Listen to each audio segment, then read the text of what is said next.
साथियों,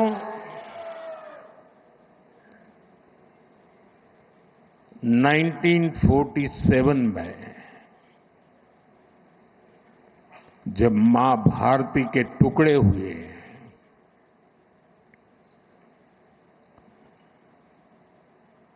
कटनी चाहिए थी तो जंजीरें, लेकिन काट दी गई भुजाएं।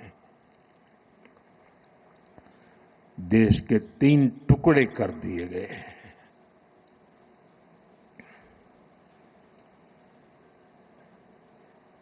और उसी रात पहला आतंकवादी हमला कश्मीर की धरती पर हुआ।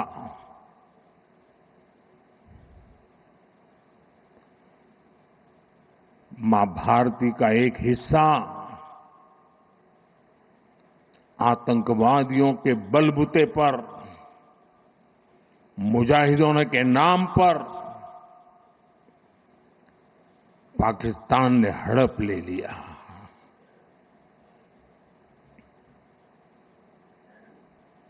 अगर उसी दिन इन मुजाहिदों को मौत के घाट उतार दिया गया होता,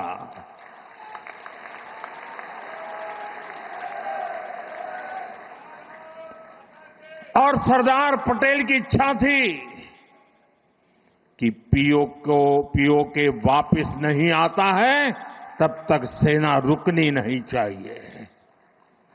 लेकिन सरदार साहब की बात मानी नहीं गई और ये मुजाहिदीन जो लहू चख गए थे, वो सिलसिला 75 साल से चला है। पहलगाम में भी उसी का विकृत रूप था। 75 साल तक हम झेलते रहे और पाकिस्तान के साथ जब युद्ध का नौबत आई, तीनों बार भारत की सैन्य शक्ति ने पाकिस्तान को धूल चटा दी।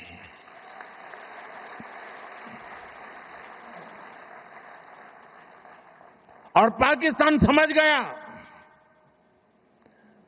कि लड़ाई में वो भारत से जीत नहीं सकते हैं,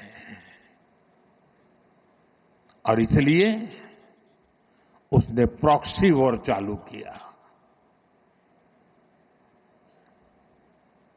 सैन्य प्रशिक्षण होता है,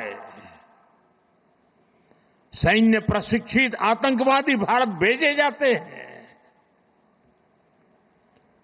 और निर्दोष निहत्थे लोग,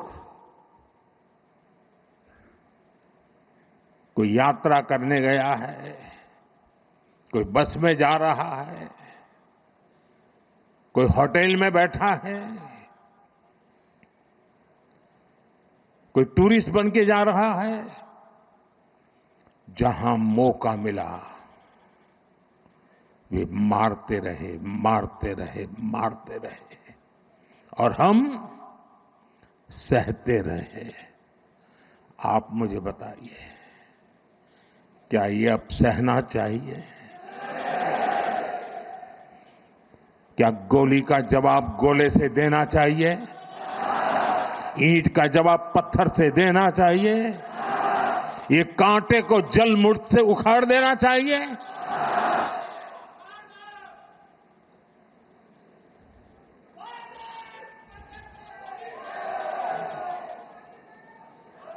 साथियों, ये देश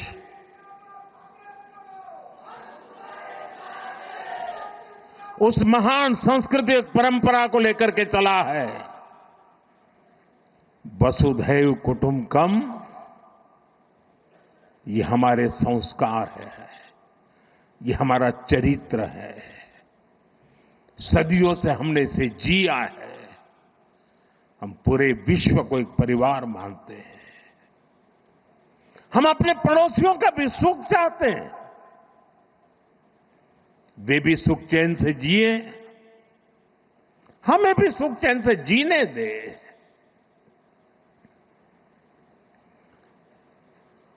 ये हमारा हजारों साल से चिंतन रहा है।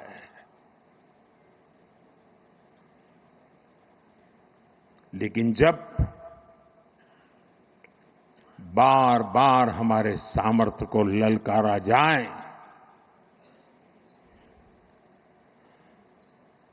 तो ये देश वीरों की भी भूमि है।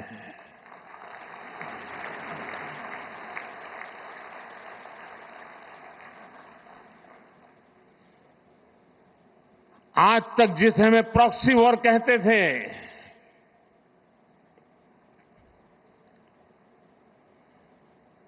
6 मई के बाद जो दृश्य देखे गए, उसके बाद हम इसे प्रॉक्सी वॉर कहने की गलती नहीं कर सकते हैं।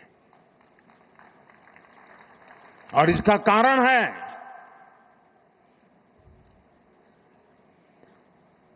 जब आतंकवाद के 9 ठिकाने तय करके 22 मिनट में, साथियों 22 मिनट में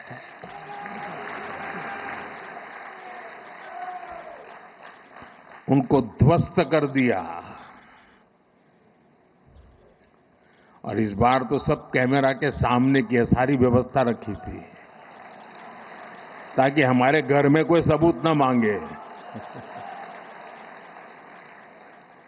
अब हमें सबूत नहीं देना पड़ रहा है, वो ऊपर वाला दे रहा है।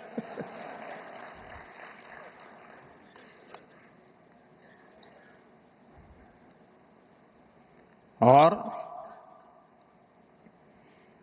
मैं इसलिए कहता हूं अब ये प्रॉक्सी वॉर नहीं कह सकते इसको, क्योंकि जो आतंकवादियों के जनाजे निकले 6 मई के बाद जिनका कत्ल हुआ,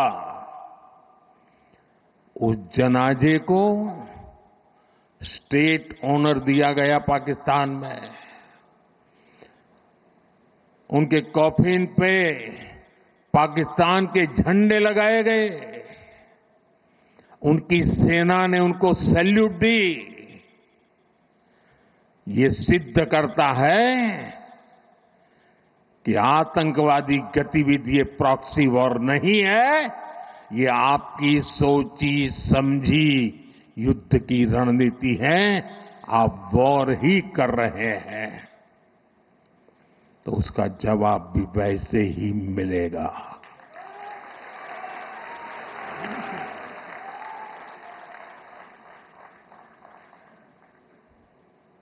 हम अपने काम में लगे थे, प्रगति के राह पर चले थे।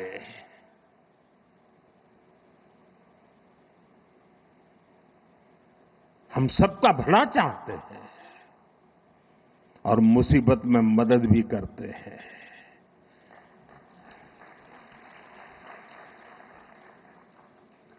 लेकिन बदले में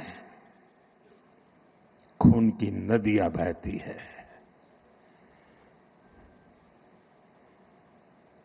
मैं नई पीढ़ी को कहना चाहता हूं,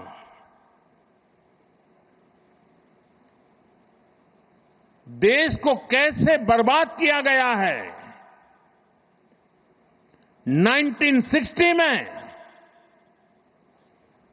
जो इंडस वाटर ट्रीटी हुई है, अगर उसकी बारीकी में जाएंगे तो आप चौंक जाएंगे। यहां तक तय हुआ है उसमें कि जो जम्मू कश्मीर की अन्य नदियों पर डैम बने हैं, उन डैम का सफाई का काम नहीं किया जाएगा, डिसिल्टिंग नहीं किया जाएगा। सफाई के लिए जो नीचे की तरफ गेट है वो नहीं खोले जाएंगे। 60 साल तक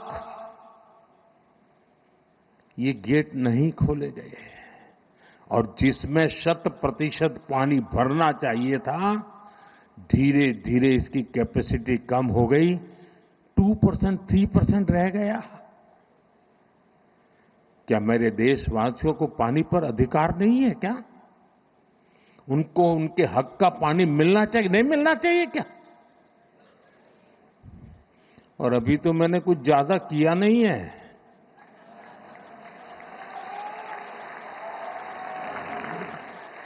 अभी तो हमने कहा है कि हमने इसको एबेंस में रखा है, वहां पसीना छूट रहा है।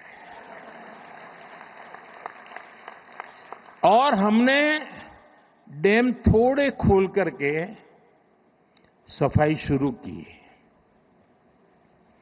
जो कूड़ा कचरा था वो निकाल रहे हैं। इतने से वहां फ्लड आ जाता है।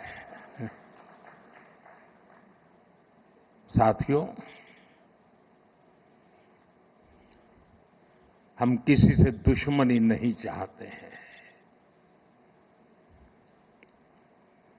हम सुख चैन की जिंदगी जीना चाहते हैं। हम प्रगति भी इसलिए करना चाहते हैं कि विश्व की भलाई में हम भी कुछ योगदान कर सके।